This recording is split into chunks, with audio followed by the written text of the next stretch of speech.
भगवान भोलेनाथ ने बताया, अच्छा समय आने से पहले मिलते हैं यह 5 संकेत। जो महिलाएं अपने सिंदूर की डिब्बी में रख दे यह 2 चीज, तो पति की तरक्की होने से कोई नहीं रोक सकता।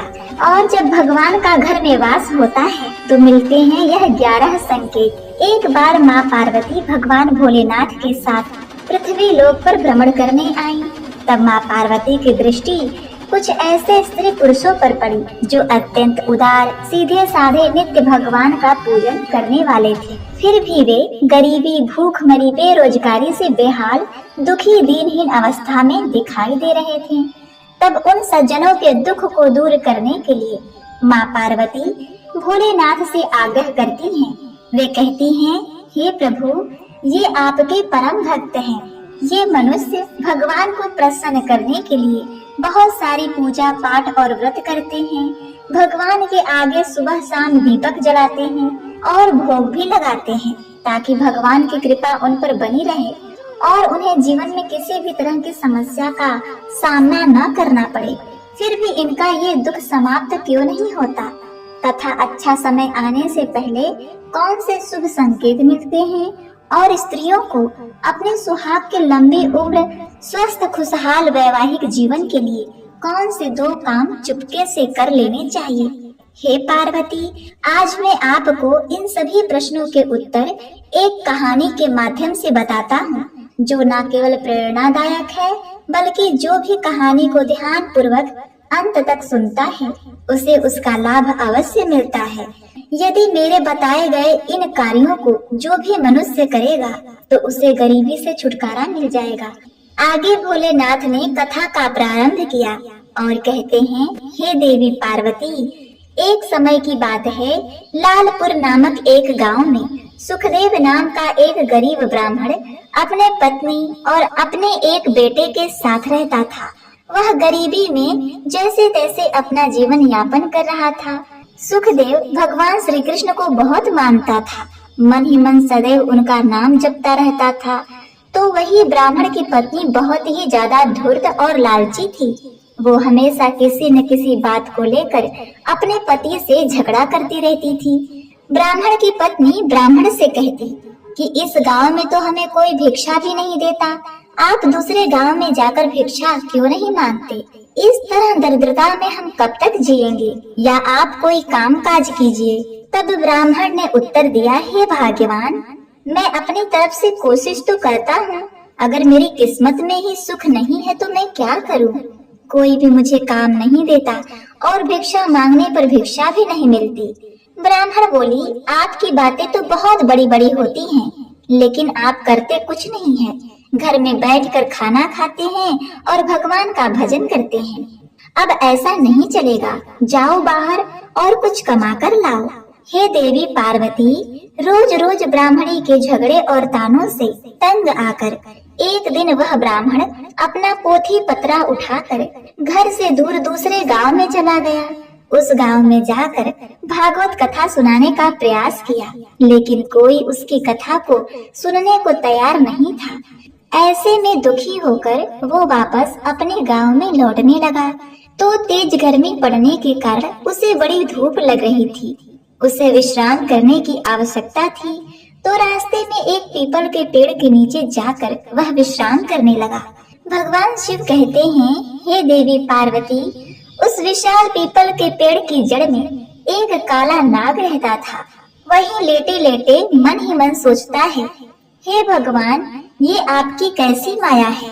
मैं आपकी कथा सुनाकर अपना घर संसार चलाना चाहता हूँ, लेकिन मुझसे कोई कथा सुनने को तैयार नहीं है। मैं क्या करूँ प्रभु?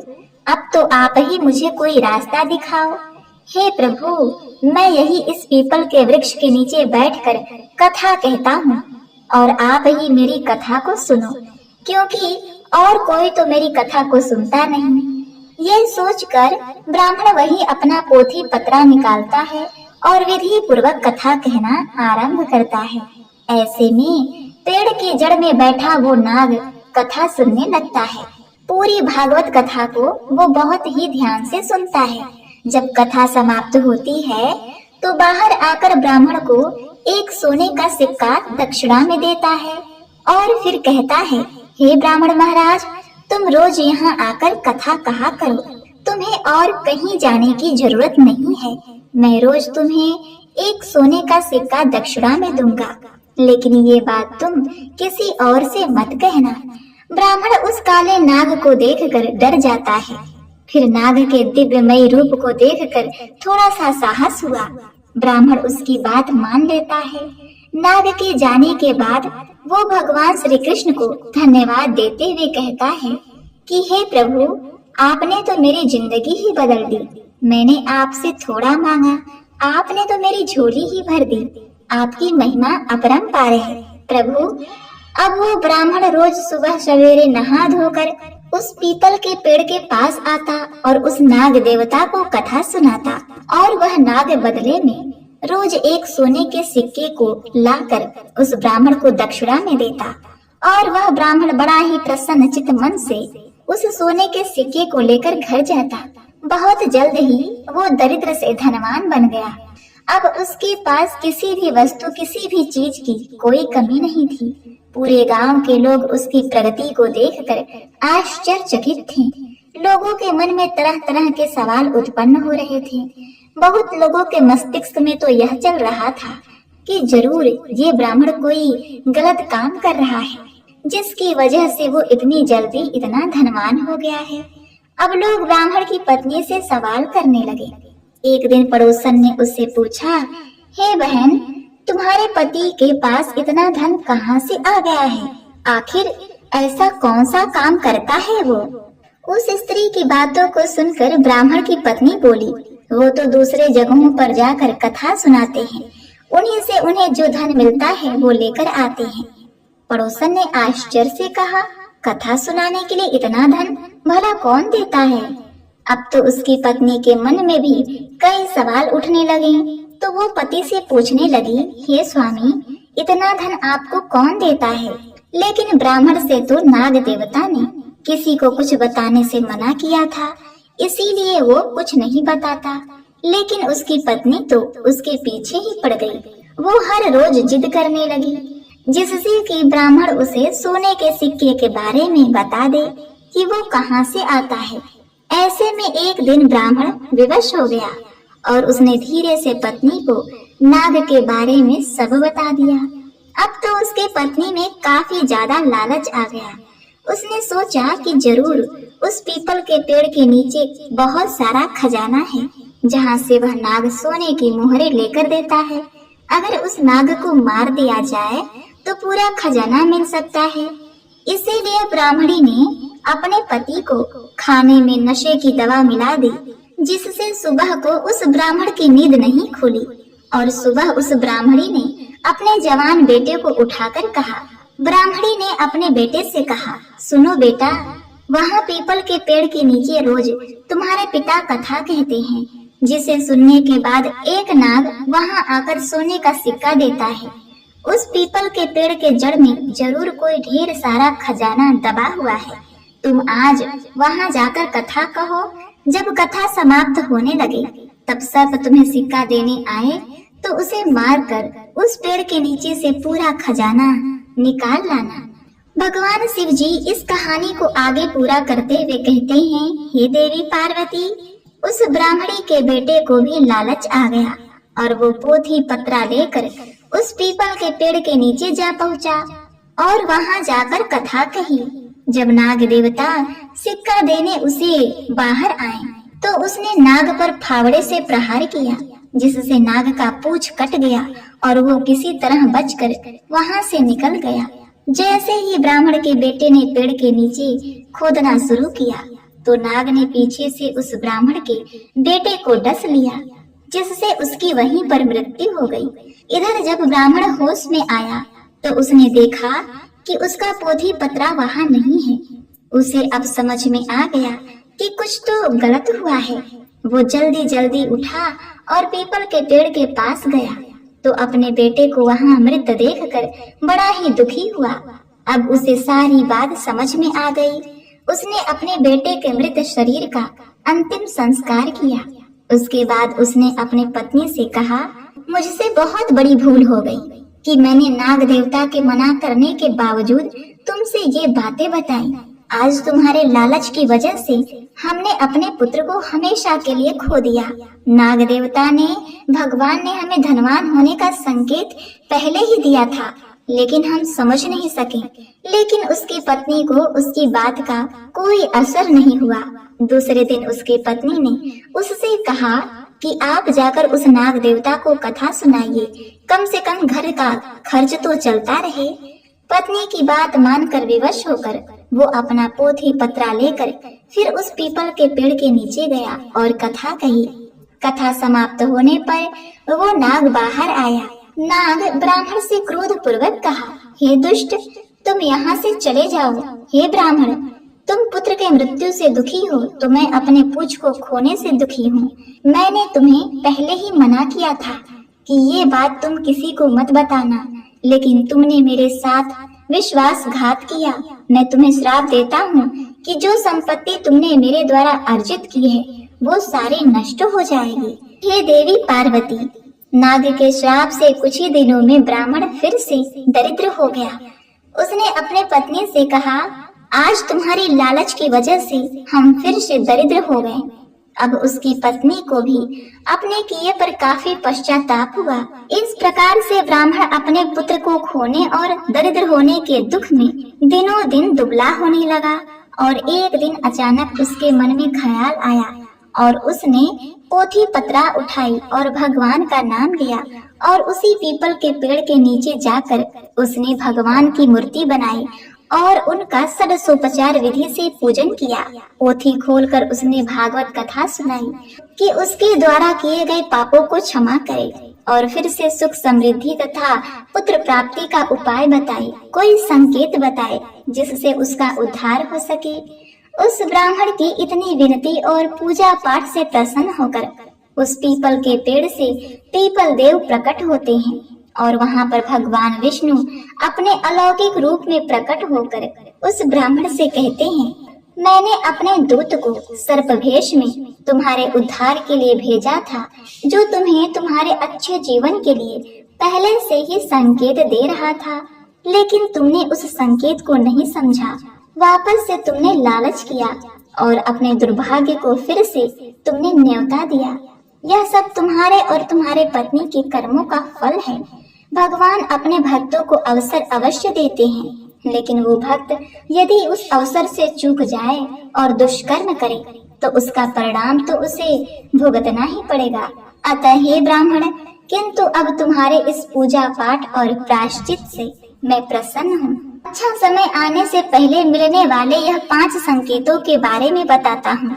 अतः तुम्हारी पत्नी या कोई भी स्त्री अपने सिंदूर के डिब्बे में यह 2 चीज रख लेती है तो उसके पति की तरक्की अवश्य होती है। और जब भगवान का घर में वास होता है तो मिलते हैं यह 11 संकेत। मैं इन सभी बातों को तुम्हें विस्तार पूर्वक बताता हूँ, तुम इसे ध्यान पूर्वक सुनना। भगवान शिव जी कहते हैं, हे देवी पार्वती, इस प्रकार भगवान विष्णु जी की बातों को सुनकर उस ब्राह्मण ने हाथ जोड़कर कहा, हे प्रभु, आप अपने इस अमूल्य ज्ञान को मुझसे साझा कीजिए। मैं आपके बताए हुए मार्ग पर चलूंगा और जैसा आप कहेंगे ठीक वैसा ही करूंगा और अपने पत्नी से भी वैसा ही करने को कहूंगा। तो आगे भगवान विष्णु कहते हैं, धर्म शास्त्रों में सिंदूर लगाने का बड़ा ही सुंदर नियम बताया गया है। हर सौभाग्यवती नारी को, हर विवाहित महिला को सिंदूर लगाना चाहिए। सिंदूर का बहुत सुंदर महिमा शास्त्रों में वर्णन किया गया है। नारी को सिंदूर जो अपने मांग में धारण करती है, सदैव अपने पैसों से ही खरीद कर सिंदूर लगाना चाहिए। अगर वह सिंदूर अपने पति के पैसे से खरीदती है तो यह अति शुभ माना जाता है। नारियों को चाहिए कि कभी भी किसी दूसरे का सिंदूर उपयोग न करे। कोई दूसरी नारी अपने मांग में जो सिंदूर भरती है, उस डिब्बे से लेकर वह सिंदूर अपने मांग में न भरे। कई बार महिलाएं विवाह समारोह में दूसरे के सिंदूर के डिब्बे में से सिंदूर अपने मांग में लगाती हैं। ऐसा भूल उन्हें नहीं करना चाहिए। उन्हें सदैव अपने धन से ही खरीदे सिंदूर को ही लगाना चाहिए। पति के लंबी आयु, सुख शांति और समृद्धि तथा सुखी वैवाहिक जीवन के लिए सिंदूर लगाने के कुछ नियम हैं। यह नियम है कि किसी भी स्त्री को बिना नहाए सिंदूर को नहीं छूना चाहिए। नहाने के बाद भी सिंदूर को अपनी मांग में भरना चाहिए। इससे पति की उम्र लंबी होती है। सिंदूर लगाते समय सदैव उस पत्नी को अपने पति का चिंतन करना चाहिए। इससे देवी माँ बहुत ही प्रसन्न होती हैं और उन्हें सदा सुहागन होने का आशीर्वाद प्रदान करती हैं। उसके बाद जो स्त्री सिंदूर लगाते समय माँ पार्वती का ध्यान करेंगी, उनका सौभाग्य अखंड होता है। और दूसरी बात, सिंदूर को कभी भी ऐसे वैसे जगह पर नहीं रखना चाहिए। उसे हमेशा ऊंचाई पर और सुरक्षित स्थान पर रखना चाहिए। ध्यान रहे, सिंदूर गिरने न पाए। सिंदूर जब गिरता है तो दुर्भाग्य का प्रतीक होता है। वैवाहिक जीवन में अड़चने आती हैं, इसलिए सिंदूर न गिरे ऐसा विवाहित महिलाओं को ध्यान देना चाहिए। सदा ही सिंदूर को संभाल कर रखा जाता है। यह सौभाग्य और उज्जवल भविष्य का प्रतीक होता है। किसी भी स्त्री को सिंदूर भरते समय बैठकर ही सिंदूर लगाना चाहिए। खड़े होकर सिंदूर मांग में नहीं भरना चाहिए और कभी भी भूल कर भी टेढ़े मांग में सिंदूर स्त्रियों को नहीं भरना चाहिए। सीधे बीच में मांग करके उन्हें सिंदूर भरना चाहिए। और सिंदूर लगाने से पहले जो स्त्री माँ पार्वती का ध्यान करके उनसे अपने सुहाग की लंबी उम्र की कामना करते हुए सिंदूर को प्रेम पूर्वक अपने मांग में भरती है, तो माता रानी सदा उसके सुहाग की रक्षा करती हैं। नारियों का सौभाग्य सदा बना रहता है। तो इन बातों का सुहागिन स्त्रियों को ध्यान रखना चाहिए। यदि किसी व्यक्ति को सपने में कुम्हार मिट्टी का घड़ा बनाते हुए दिखे, तो इस प्रकार के सपने को देखने का अर्थ है चिंता बहुत जल्द खत्म होने वाली है। पहला संकेत, काले रंग की चींटियां। चींटियां काले या लाल दो रंगों की होती हैं। इसमें से लाल चींटियों का होना अशुभ माना गया है, जबकि काली चींटियां अत्यंत ही शुभ होती हैं और बिल्कुल भी हानिकारक नहीं होती। ज्योतिष शास्त्रों के अनुसार काले रंग की चींटियों को माँ लक्ष्मी का रूप माना जाता है। घर में यदि अचानक काले रंग की चींटियां गोलाकार वस्तु में घूमती हुई नजर आए, तो बहुत ही शुभ संकेत माना गया है। यह माँ लक्ष्मी जी के घर में आगमन का संकेत है। तो उन पर हल्दी कुमकुम छिड़क कर उन्हें खाने के लिए आटा और शक्कर देना चाहिए। ऐसा करने से आपको कर्ज से मुक्ति मिलती है और धन धान में बढ़ोतरी होती है। काली चींटियों को झाड़ू से घर के बाहर बिल्कुल भी नहीं निकालें। दूसरा लक्षण, चींटियों की तरह छिपकली को भी माँ लक्ष्मी जी का प्रतीक माना जाता है। घर में यदि अचानक 3 छिपकलियां एक ही स्थान पर दिखाई दे, तो यह बहुत शुभ माना जाता है। यह माँ लक्ष्मी जी के आगमन का संकेत है। यदि छिपकलियां एक दूसरे का पीछा करती हुई दिखाई दे, तो ऐसा माना जाता है कि घर की उन्नति का संकेत है। दीपावली के दिन तुलसी के पौधे में छिपकली का दिखाई देना अत्यंत शुभ माना जाता है। इससे घर में भरपूर धन मिलने का संकेत है। और तीसरा संकेत, पक्षियों द्वारा। शास्त्रों में कुछ पक्षियों को हमारे घर के आसपास रहना अशुभ माना गया है, तो कई पक्षियों को रहने से घर में माता लक्ष्मी का वास होता है। हे ब्राह्मण, अगर आपके घर में कोई चिड़िया का घोंसला बनाती है, तो बहुत ही शुभ संकेत माना गया है। यह माँ लक्ष्मी के आने का संकेत है। इसलिए अगर आपके घर में कोई चिड़िया घोंसला बनाती है, तो उसे भूल से भी तोड़ने की कोशिश ना करें, क्योंकि आपके जीवन में आने वाली अपार धन का संकेत है। इसके विपरीत यदि बाद में जैसे पक्षी अचानक बार बार आने लगे, तो यात्रा शुभ संकेत माना जाता है। लक्ष्मी जी का वाहन उल्लू भी दिखाई देना बहुत शुभ संकेत माना गया है।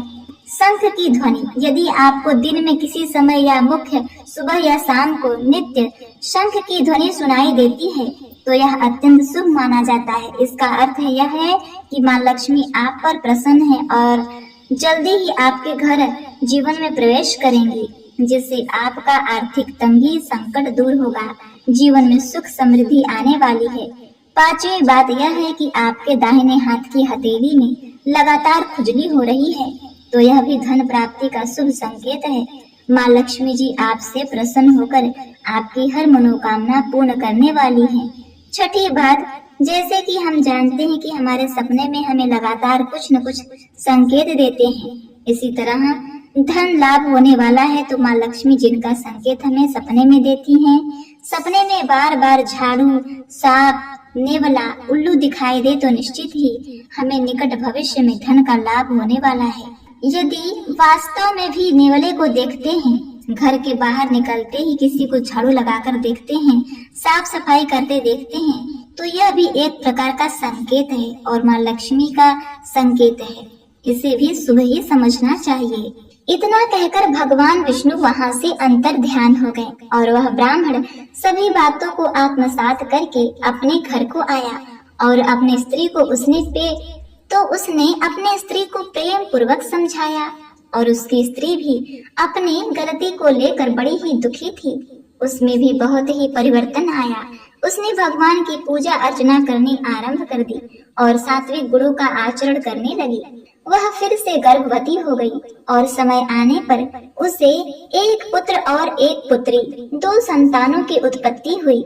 एक साथ 2 संतानों को देखकर ब्राह्मण तथा ब्राह्मणी बड़े ही प्रसन्न हुए और तभी से उनके जीवन में शुभ संकेत आने शुरू हो गए, जिसे देखकर ब्राह्मण उन चीजों को समझ गया और उसी के अनुरूप कार्य करने लगा और वह हमेशा जीवों पर दया करने लगा और उन संकेतों को समझकर वह अपने जीवन को और भी भाग्यशाली और पुण्यमयी बना लेता है, जिसके प्रभाव से उसके घर में धन दान की वर्षा होने लगती है।